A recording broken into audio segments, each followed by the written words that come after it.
You had the Minister for Diaspora Affairs, who is unmentionable, talking about that, Israel going to war with Turkey is not off the books. And you had some other official describing the danger from the Jordanian border, right, where I arms are see what being you're saying. Yeah. infiltrated. They're And just trying to overwhelm the people in order to get their, like just the way that Trump talks about Greenland in order to get, some weapons sales, etc. Just overwhelm the system with crap, basically. right, exactly, except that because of October 7th, Israelis are scared to death.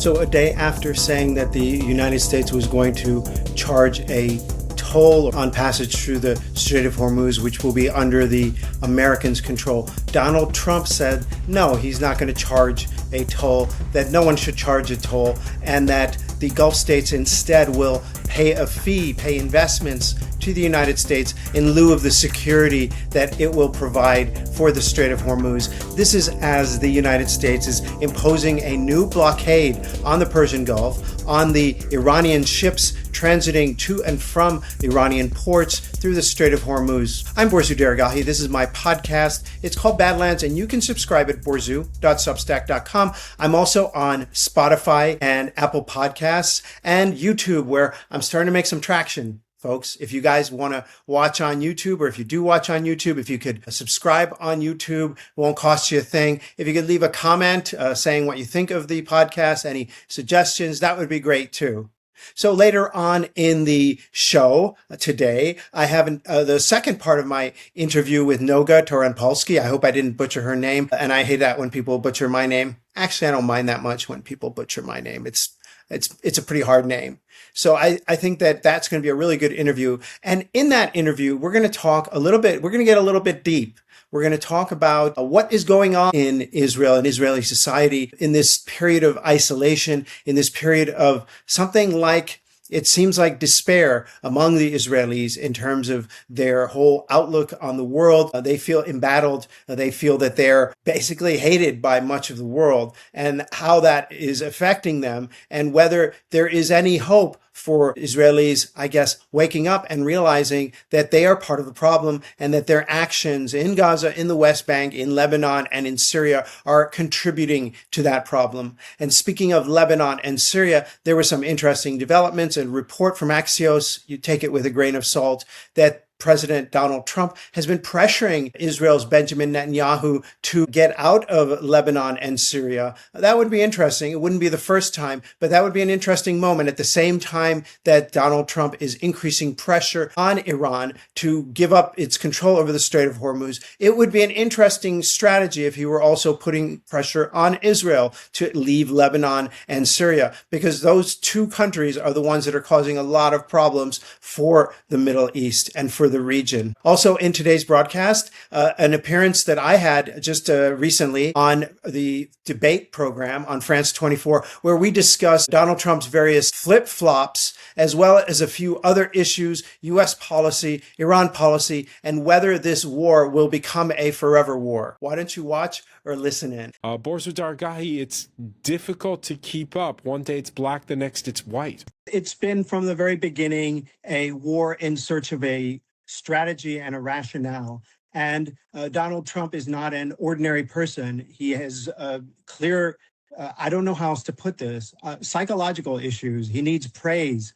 He needs affirmation that what he's doing is the right thing. And so he starts a war. He gets bad coverage on Fox. He ends the war. He gets bad coverage on a different channel.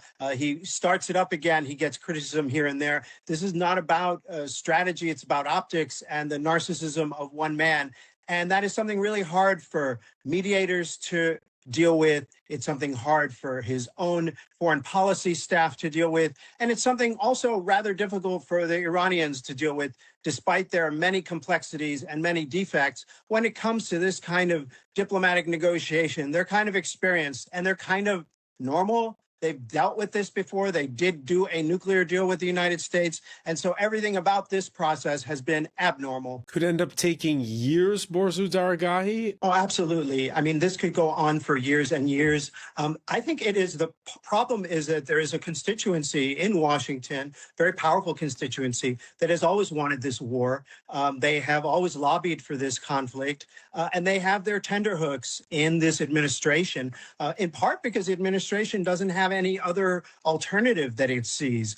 It's basically blocked out many voices. It has short-circuited the normal policy process that has guided U.S. presidents and foreign policy apparatuses for many decades. It is basically getting this sort of line that the only way to deal with Iran is by overthrowing the regime, and they're girding the American public for that to some extent. There was an article in the New York Times in which it was basically justifying attacks on civilian infrastructure in Iran, including steel factories and other civilian infrastructure, calling basically everything dual use.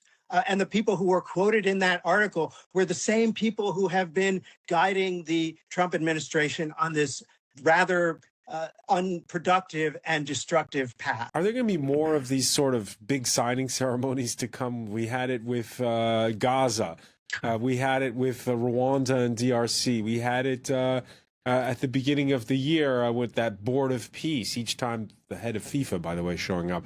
Is that still going to happen anymore? Or is perhaps Donald Trump really going to be a lame duck president come November, and that's no longer going to be possible? I think there could be possibly some kinds of diplomatic negotiations going on.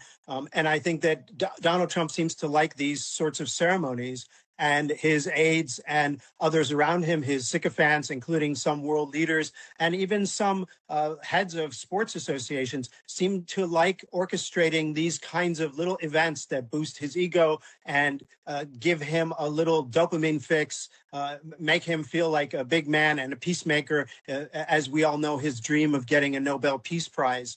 I think that what is more pertinent is just how much ordinary people are going to suffer from this.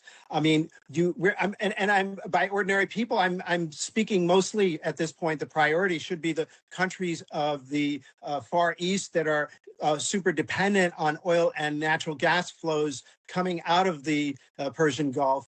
That this blockade seems to not take their interests into account whatsoever. And yeah, I mean, I think the West, the collective West, can handle gas that is $4, $5 a gallon, €1.50 a liter. That's the equivalent of that.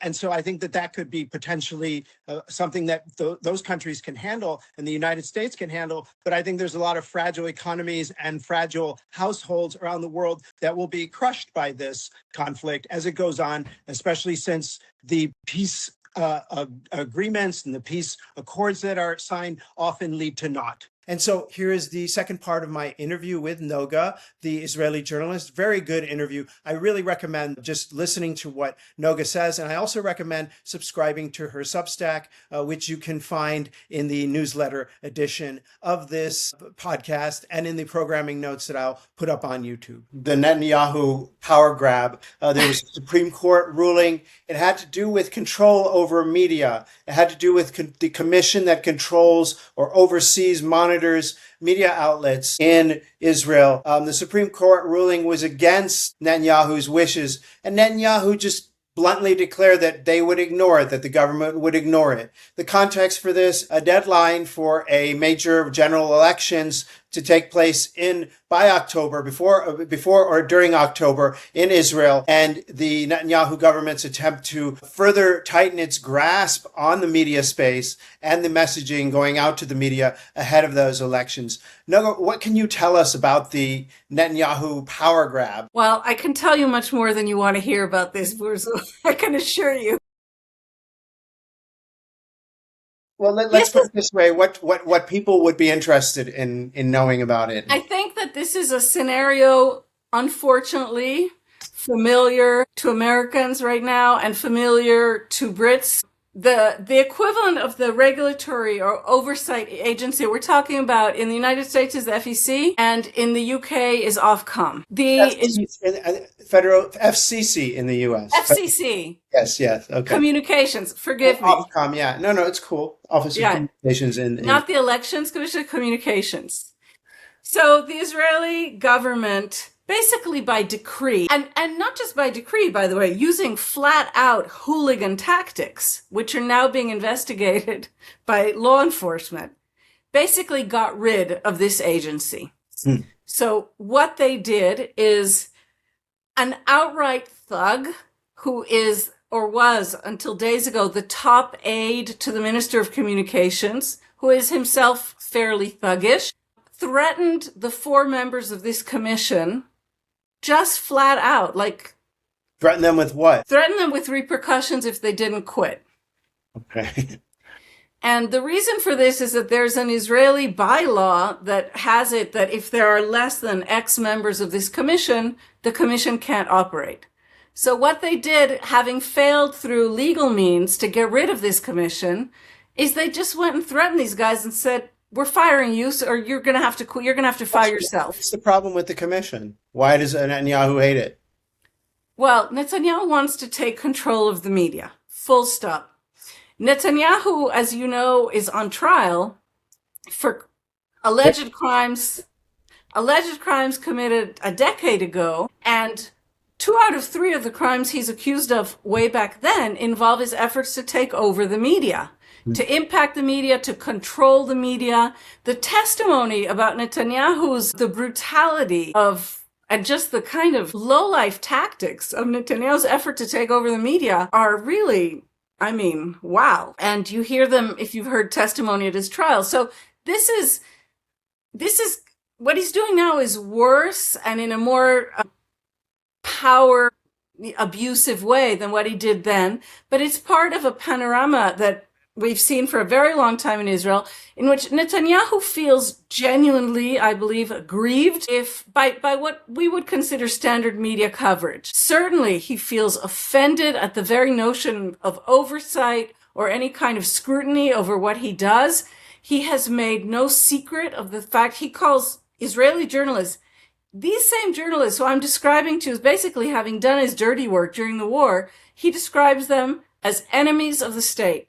I'm quoting, and worse. And he's contemptful, dripping with contempt, the very rare times he even takes a single question from any of them. He says straight out to the face of the judges who are judging him that they're part of a coup d'etat to get rid of a right-wing prime minister. So we're dealing with someone who has a very clear sense of what his own power should be, and he's been pretty successful in his efforts to take over power in Israel, but there are still some guardrails that remain in place. And this commission was one. The government forced these people to quit and then said, hey guys, now we're in charge because the law says that there have to be at least 4. There's no one, so we're taking over. Right. There were appeals to the court, to the High Court of Justice, the Supreme Court of Israel. And the Supreme Court said, no, this was improperly handled. This commission, even if it doesn't have the right number of people, has to continue its work. We decree that. What does the commission do? Just oversee media and it decides on fairness, for example, or who can control legality. Legality. Legality of what? Reporting or ownership and so on? But all of the above. Ownership, I would say loyalty, that a program that presents itself as a news program, in fact, is dealing in news and not in propaganda. The government over the years has really degraded this terribly over many years now. Channel 14, which obviously you know about, which is an indescribable, it's like a... Oh, the journalists, they're just awful. Like their standards and lack of sourcing. Just watching their Iran coverage, it's atrocious. Like, quoting some Revolutionary Guard member as if they would talk to Channel 14 and with zero attribution. They just seem like just the worst journalists. Yes. Journalists, Borzu, you're giving them much credit when you say they don't do sourcing. They don't pretend to do sourcing. This is a propaganda channel. It sort of gleefully presents itself as that. It's repulsive. This is a channel that championed the government's efforts to besmirch and attack the families of hostages, the families of murdered hostages, for having the gall to demand justice from this government. I mean, I can't tell you what it reminds me of what we used to call Syrian state media during the Bashar Assad period. You know, people would look at you with a straight face and say, he has 98.7% support, or something like that. That's the level of what we're calling Channel 14,